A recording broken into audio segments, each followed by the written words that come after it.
Hello दोस्तों, आज हम स्टार्ट करने वाले हैं चैप्टर नंबर 9 की एक्सरसाइज 9.2। इस एक्सरसाइज को स्टार्ट करने से पहले दो प्रमेय जान लेते हैं। क्या है? अगर एक ही आधार और एक ही समांतर रेखाओं के बीच दो समांतर हमारे चतुर्भुज हैं, तो इनका जो क्षेत्रफल होगा वो आपस में बराबर होगा। और इसी तरह से यदि एक ही आधार और एक ही समांतर रेखाओं के बीच एक त्रिभुज है, उसका क्षेत्रफल ठीक, और एक हमारा समांतर चतुर्भुज है, तो उसका जो क्षेत्रफल होगा वो क्या होगा? जो त्रिभुज क्षेत्रफल है उस समांतर चतुर्भुज क्षेत्रफल के आधे के बराबर होगा। ठीक है, जैसे पहली प्रमेय में क्या बताया हमने? मान लीजिए हमारा एक समांतर चतुर्भुज है,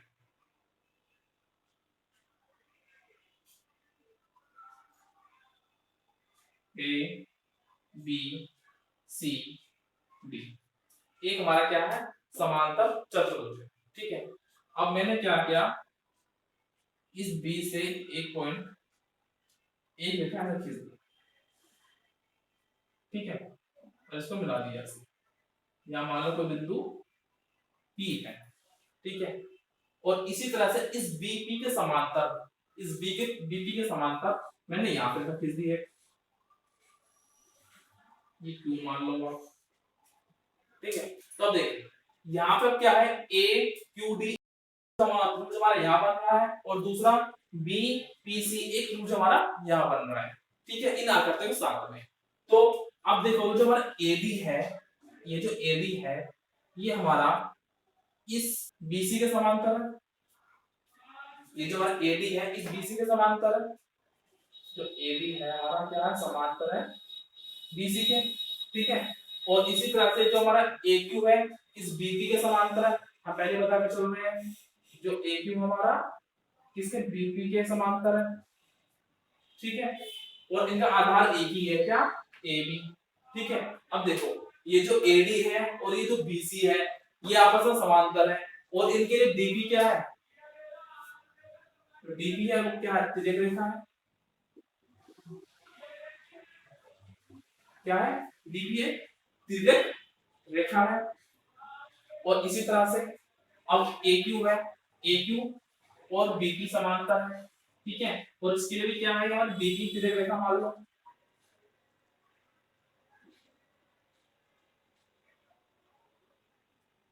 ठीक है, अब देखो ये रेखा इस रेखा के समांतर है, DP से तिर्यक रेखा हो गई, तो ये एंगल और ये एंगल क्या होगा?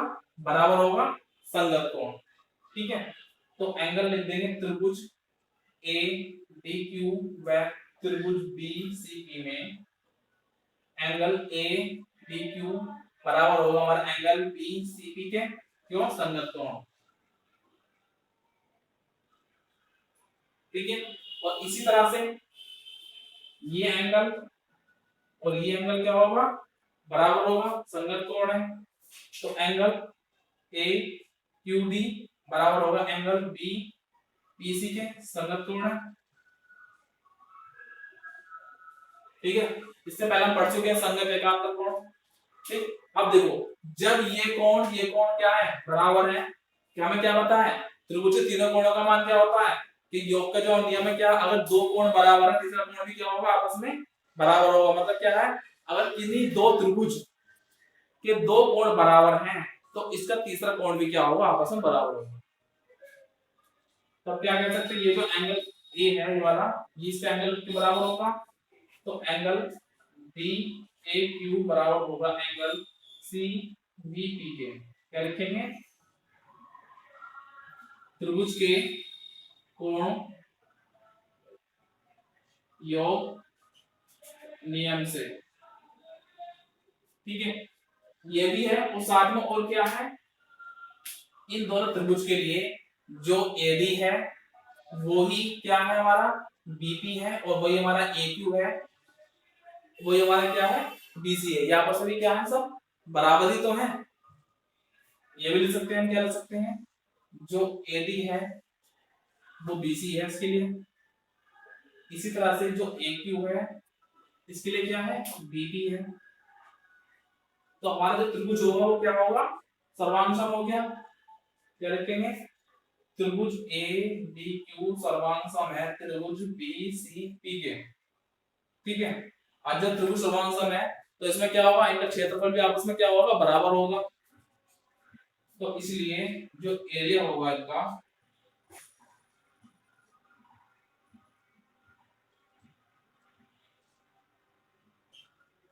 क्या होगा, बराबर होगा। ए को प्रेजेंट कर देना एरिया को बराबर होगा। ठीक है, अब देखो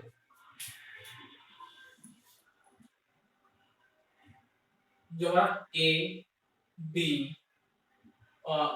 ए डी सी बी, जो हमारा ए बी सी डी है वो क्या है एक्चुअली हमारा, जो हमारा एरिया है इसका, एरिया हमारा क्या है, त्रिभुज चतुर्भुज कौन सा, ए बी सी डी का है, वो क्या मिलकर बन रहा है हमारा एरिया, हमारा किसका, इस त्रिभुज ए क्यू डी और प्लस ए क्यू डी मिलकर बन रहा है।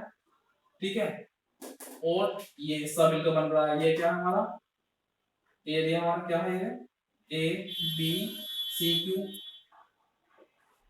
ये दोनों एरिया मिलकर बन रहा है हमारा, ये पूरा area A B C D. ठीक है, और ये ए क्यू डी क्या हमारा, ए क्यू डी क्या है, बी सी डी के बराबर है। तो जो एरिया इसका आ जाएगा, क्या आ जाएगा, त्रिभुज बी सी बी प्लस ये वाला एरिया क्या है, ए बी सी क्यू। ठीक है, अब देखो ये एरिया इसके बराबर आ गया। अब देखो ये एरिया और ये एरिया मिलकर क्या बनेगा हमारा, इस पूरा ए बी सी क्यू का एरिया।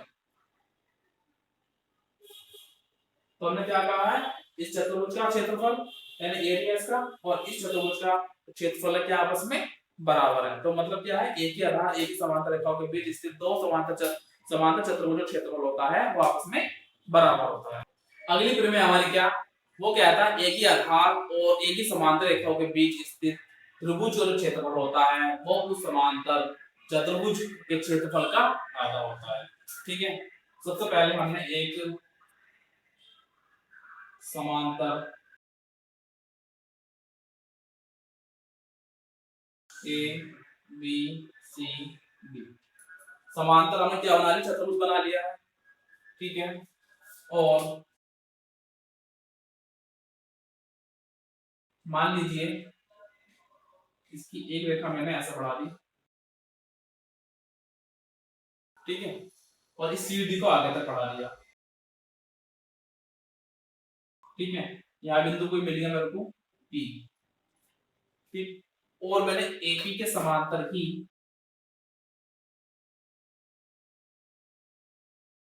एक रचना कर दी, क्या, इस डीसी पे को बिंदु मान ले क्यू और बी बी से क्यू को मैंने मिला दिया, इसके समांतर है। ठीक है, अब इससे पहले हमने क्या पढ़ा है, जो हमारे एक ही समांतर रेखा और एक ही आधार के बीच जो हमारे दो समांतर चतुर्भुज होते हैं उनका जो एरिया होता है आपस में बराबर होता है, क्षेत्रफल आपस में बराबर होता है। ठीक है, तो यहाँ पे क्या आएगा, जो एरिया है किसका, ए बी सी डी, ये जो एरिया है वो किस एरिया के बराबर है हमारा, वो हमारा है ए बी क्यू पी के बराबर है। ठीक है, इसके बराबर है।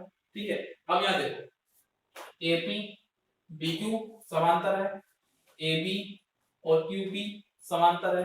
अब मैंने पी से बी को मिला दिया। अब देखो समांतर चतुर्भुज हमारा ए बी क्यू पी का विकर्ण बीपी है। ठीक है, और हमें क्या पता है, जो हमारा समांतर चतुर्भुज होता है इसका जो विकर्ण होता है, इस समांतर चतुर्भुज को दो सर्वानुसम त्रिभुज में बांट देता है।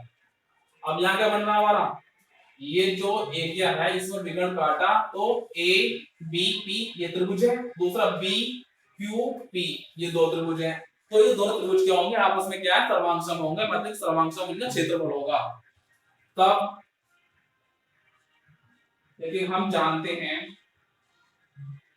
कि समांतर चतुर्भुज का विकर्ण चतुर्भुज को दो समान सर्वांगसम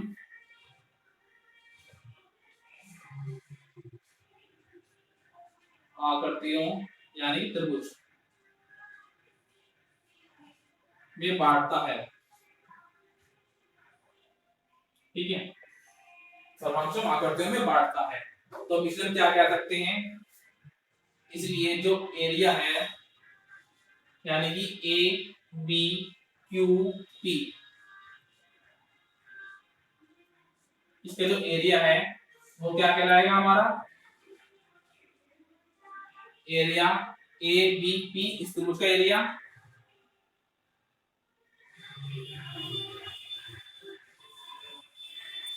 प्लस बी क्यू पी का एरिया। ठीक है, और ये आपस में क्या है, बराबर है।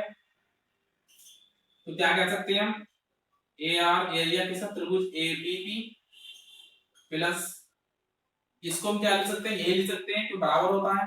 तो एरिया क्या आ गया, त्रिभुज ए ए बी पी।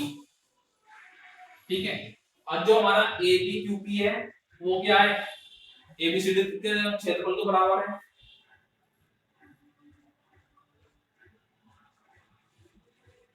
ये क्या हो जाएगा, दो मिलकर दो हो गया, दो इंटू में एरिया त्रिभुज ए बी पी, ये हमारा area A B C D, दो गुणा में बटे में जाएगा तो क्या आएगा, half area A B C D बराबर एरिया त्रिभुज ए बी पी।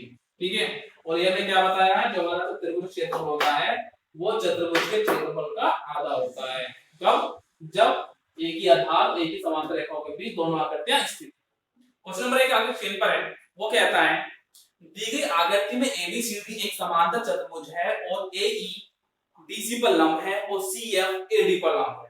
ठीक है, जो एई है इस डीसी पर लंब है और जो सीएफ है इस एडी पर लंब है। ठीक है, यदि AB बराबर 16 सेंटीमीटर, AB बराबर 16 सेंटीमीटर और AE बराबर 8 सेंटीमीटर, ठीक है, और CF बराबर 10 सेंटीमीटर हो, ठीक है, तो AD ज्ञात कीजिए। ठीक है, तो मैं क्या है, AD ज्ञात करना है। ठीक, तो अब देखिए सबसे पहले क्वेश्चन लिखेंगे, लिख दिया है, ठीक, और ज्ञात करना है। ठीक है, अब देखिए एबीसीडी क्या हमारा समांतर चतुर्भुज है, एबीसीडी क्या समांतर चतुर्भुज है, समभुजा क्या होंगी, बराबर होंगी। तो जो AB है वही हमारा CD है, जो AB है वो CD है, और इसी तरह से जो हमारा इसमें दे रखा है AE। तो देखिए जो हमारा ABCD क्या है, समांतर चतुर्भुज है, तो इसका जो क्षेत्रफल होगा वो क्या होगा, इस AB और CD के आपस में बराबर है, तो इनकी AB यानी AB इंटू इनकी लांबिक दूरी, इन दोनों समांतर रेखाओं के बीच की लांबिक दूरी, ये क्षेत्रफल होगा। और दूसरा AB है और BC है, ये भी समांतर रेखा है, बराबर है, तो इसका अकॉर्डिंग क्या क्षेत्रफल होगा हमारा, AD इंटू इस इन दोनों रेखाओं की बीच की लांबिक दूरी, तो क्या है हमारी CF है। ठीक है, तो तब ये दोनों क्षेत्रफल क्या होंगे, आपस में हमारे बराबर होंगे। ठीक है, तो अब जो हमारा ABCD है इसका बड़ा क्षेत्रफल निकाल लेते हैं, क्या है, क्या लिखेंगे, AB बराबर CD बराबर 16 सेंटीमीटर व इनकी लांबिक दूरी, लांबिक दूरी क्या है, AE बराबर 8 सेंटीमीटर के लिए समांतर चतुर्भुज ABCD का क्षेत्रफल क्या हो जाएगा, AB इंटू AE। ठीक है, AB कितना हमारा 16, AE कितनी लंबी दूरी कितनी है 8 सेंटीमीटर, तो 16 128, ठीक, तो क्या आ जाएगा सेंटीमीटर स्क्वायर। ठीक है, अब देखो जब AD और AB, AD वो जब हमें ए बी सी डी की लंबाई दे रखी थी और इनकी दोनों के बीच की लंबी दूरी दे रखी, तब क्षेत्रफल हमारा ये था। ठीक है, अब क्या लिखेंगे, परंतु एडी बराबर क्या बीसी व इनकी लंबी दूरी क्या है सी एफ बराबर क्या है 10 सेंटीमीटर के लिए समांतर चतुर्भुज ए बी सी डी का क्षेत्रफल क्या होगा A D into C F. C F क्या हमारा 10 क्या आ गया सेंटीमीटर स्क्वायर। समीकरण नंबर 1, समीकरण नंबर 2। ठीक है, अब दोनों चतुर्भुज हमारे क्या है बराबर है, समान है, क्षेत्रफल आपस में बराबर ही होगा, तो क्या लिखेंगे समीकरण 1 और 2 से क्या आ जाएगा एडी इंटू 10 बराबर 128, तो एडी बराबर आ जाएगा हमारा 12.8 सेंटीमीटर। तो एडी की हमें क्या इसी का हमें मान ज्ञात करना। ठीक है, क्या क्या हमें इसमें दोनों ए बी के में लंबाई दे रखी थी और ए बी और डीसी की लंबाई के बीच की दूरी दे रखी थी, तो क्षेत्रफल निकाल लिया हमने। इसी तरह से एडी और बीसी की लंबाई की दूरी दे रखी थी, तो एडी इनटू क्या हो जाएगा इन दोनों के बीच की लंबाई की दूरी, तो उसका क्षेत्रफल निकाल लिया। अब दोनों क्षेत्रफल क्या होंगे आपस में बराबर होंगे, दोनों क्षेत्रफल का मान बराबर रख दिया और हमें एडी का मान प्राप्त हो गया।